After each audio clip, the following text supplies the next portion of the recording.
When I turned 65, I thought my best years of movement were behind me. My balance was slipping, my steps had become uncertain, and even simple things like reaching for a shelf or turning quickly would leave me wobbling. I had begun to accept it as a natural part of aging, something I had to live with. But then I came across 3 Japanese exercises, simple, ancient, and deeply mindful, that changed everything. They didn't just rebuild my balance. They rebuilt my confidence, my posture, and my belief that aging doesn't mean decline, it means transformation. Balance begins long before we take a single step. It begins in the quiet connection between the mind and the body. When that connection fades, even slightly, the body wavers, the steps grow uncertain, and confidence starts to slip away. For years, I thought balance was purely physical, something that could only be improved by strengthening muscles or doing specific exercises. But as I began exploring the Japanese approach to movement, I discovered that balance is far deeper than muscle control. It is a living harmony between awareness, stillness, and gentle motion. The mind leads and the body follows. When the mind becomes grounded, the body naturally finds stability. When I first began my journey to rebuild balance at 65, the biggest challenge wasn't weakness, it was distraction. My thoughts were always racing, worries about the future, memories of the past, the constant noise of daily life. Every time I tried to stand on one leg or walk slowly, my mind would wander, and my body would sway. That was when I realized that losing balance often begins in the mind. The Japanese exercises I learned weren't designed to push or strain the body. They were designed to bring the mind home, to make it fully present in each moment, in each breath, in each step. The first practice was deceptively simple. Standing still, barefoot, feeling the earth beneath my feet. At first it felt strange to focus on something so basic, but as I stood there breathing deeply, I began to feel a quiet shift. My weight distributed evenly, my shoulders relaxed, and my breath deepened. I could feel my body gently adjusting on its own, as if it was remembering a language it had forgotten.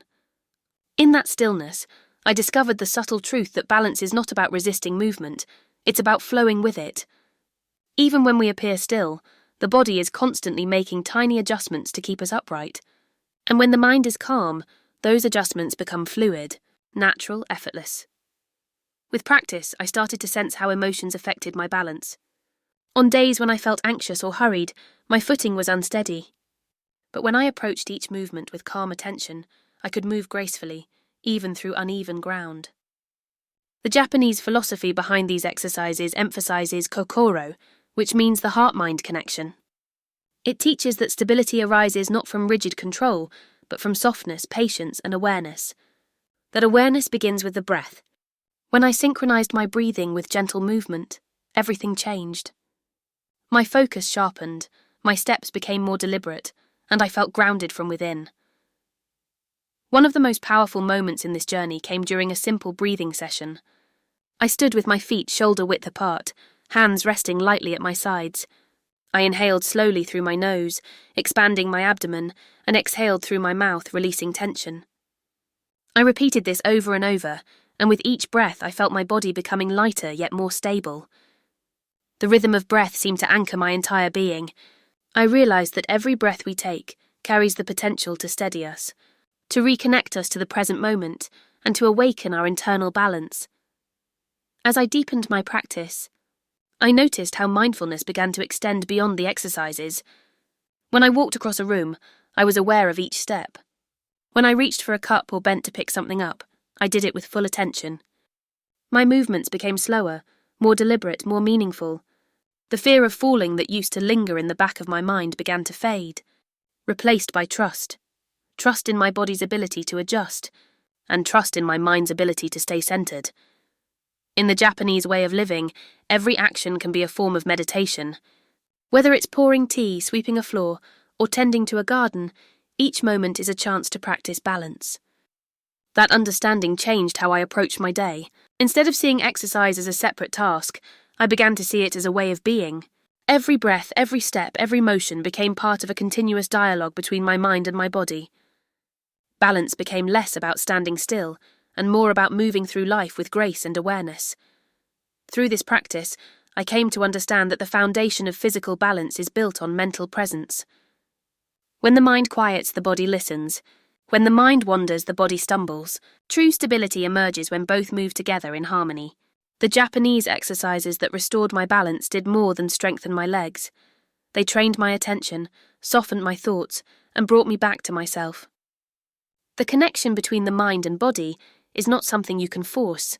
It is something you nurture through patience, breath, and quiet observation, until balance becomes not just something you do, but something you are. When I first began practicing the Japanese exercises that helped rebuild my balance, I didn't expect such simple movements to make such a profound difference. At 65, I had tried countless fitness routines, most of them too intense or discouraging. My body didn't respond the way it used to, and every time I pushed too hard, I ended up sore, frustrated, and ready to give up. What made the Japanese approach so different was its simplicity. There were no complicated routines, no equipment, and no rush. Instead, it focused on slow, deliberate, mindful movement, proving that consistency, not intensity, is what truly restores strength and coordination at any age. The very first exercise I learned was something called Tanden walking, a slow, intentional way of walking that begins from your core.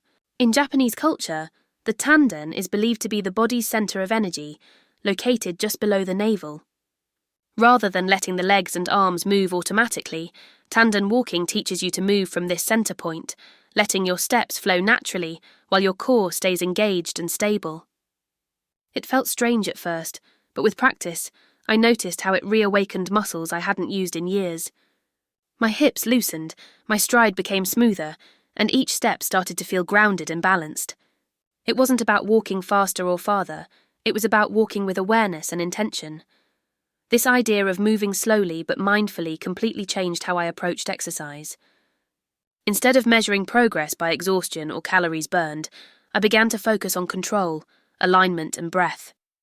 Each repetition was a chance to listen to my body, to feel where tension lived, and to gently release it. With every movement, I could sense my coordination improving, as if my muscles and nerves were finally communicating again. The beauty of these exercises is that they awaken the body's natural intelligence, the ability to adapt, adjust, and strengthen through small, consistent challenges. After a few weeks of practice, something remarkable happened. Everyday movements became easier. I could stand on one foot while putting on my shoes without holding onto the wall. I could bend down to tie my laces without fear of tipping over. My balance, once fragile, began to feel steady and reliable. What surprised me most was how little effort it took.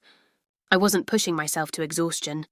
I was simply showing up each day, moving slowly and purposefully.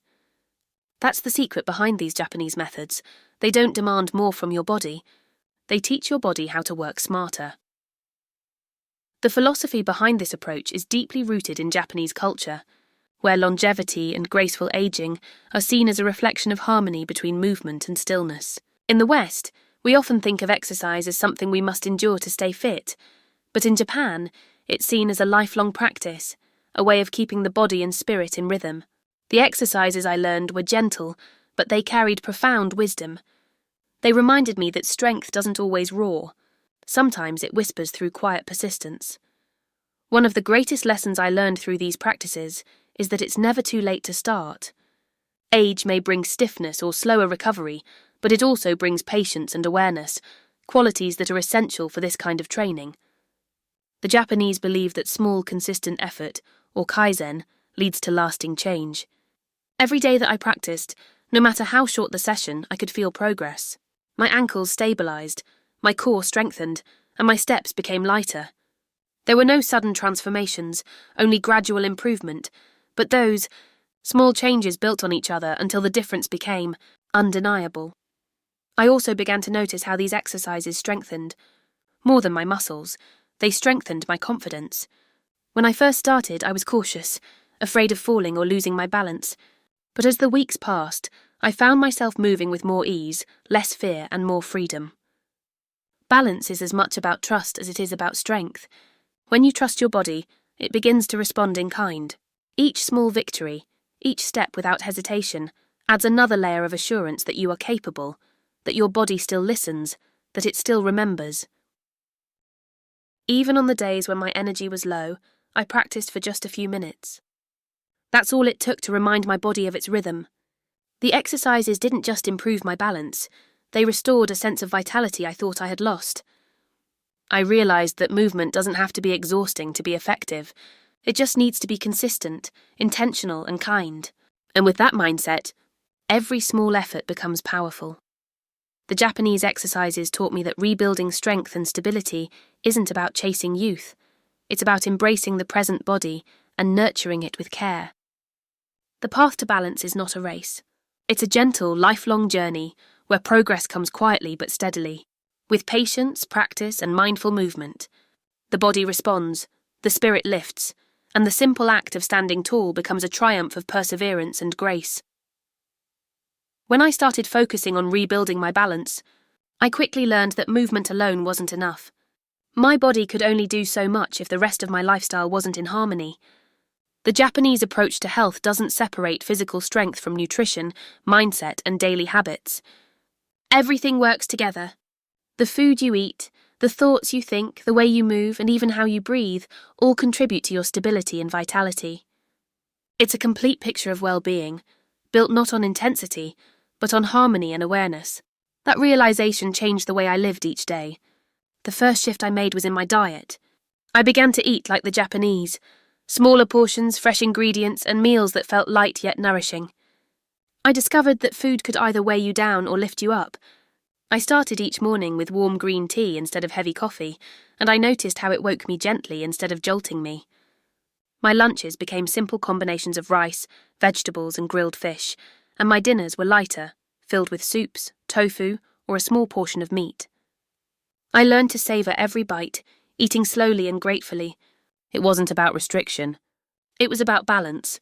As my meals became cleaner and more intentional, my digestion improved, my energy became steadier, and I began to feel lighter, not just in my body, but in my spirit. One thing I admired about the Japanese way of eating is how mindful it is. They treat meals as moments of connection, not just consumption. There's a deep respect for the food, the body, and the present moment. I began to bring that mindfulness into my own life, not only when eating, but also when moving, resting, or even speaking. That calm, deliberate energy started to shape everything I did. Balance, I realized, wasn't something that happened during exercise. It was something I carried into every action. The next area I focused on was daily movement. Beyond the structured exercises I practiced each morning, I began to find opportunities for gentle motion throughout the day. I stopped sitting for hours without stretching.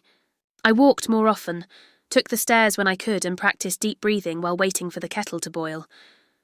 The Japanese have a natural rhythm of movement built into their culture. They bow, they kneel, they garden, they walk everywhere. Movement is not something separate from life, it is life. I began to model that idea, turning every ordinary moment into a chance to stay flexible, strong, and present. But the biggest change came from my mindset. I adopted the Japanese philosophy of ikigai, which means a reason for being. It's the belief that every person has something, no matter how simple, that gives their life purpose and joy. For me, it was the ability to move freely, to walk outdoors without fear, to be active and engaged with my family. That purpose became my motivation to stay consistent. It reminded me that physical health and emotional well-being are deeply connected. When you have a reason to move, your movements gain meaning, and when your movements have meaning, they nurture your soul. Sleep and relaxation also became part of my balance journey. I learned the value of slowing down, of allowing my body to recover instead of constantly pushing it. In Japan, there's a cultural respect for rest. They take short naps, enjoy hot baths, and see relaxation as essential to longevity. I began to honour my body's need for stillness, and I noticed how it restored my energy and focus. Rest was not laziness, it was renewal. As the weeks turned into months, I began to notice how all these elements, nutrition, movement, mindfulness, purpose, and rest, wove together into something beautiful. My balance wasn't just improving physically, it was transforming my entire life. I walked taller, breathed deeper, smiled more.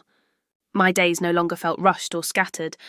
Every routine, from preparing meals to stretching in the morning, became a ritual of gratitude. I wasn't just training my body to stand steady, I was teaching my whole self to live in harmony. This Japanese-inspired lifestyle reminded me that true strength comes from wholeness. You can't have balance in the body without balance in the mind, and you can't have balance in the mind without caring for the spirit. Everything is connected. The foods that fuel you, the thoughts you feed yourself, and the purpose that drives you all influence how you move through the world. The older I get, the more I realise that health is not about doing more. It's about doing what matters most, with intention and heart.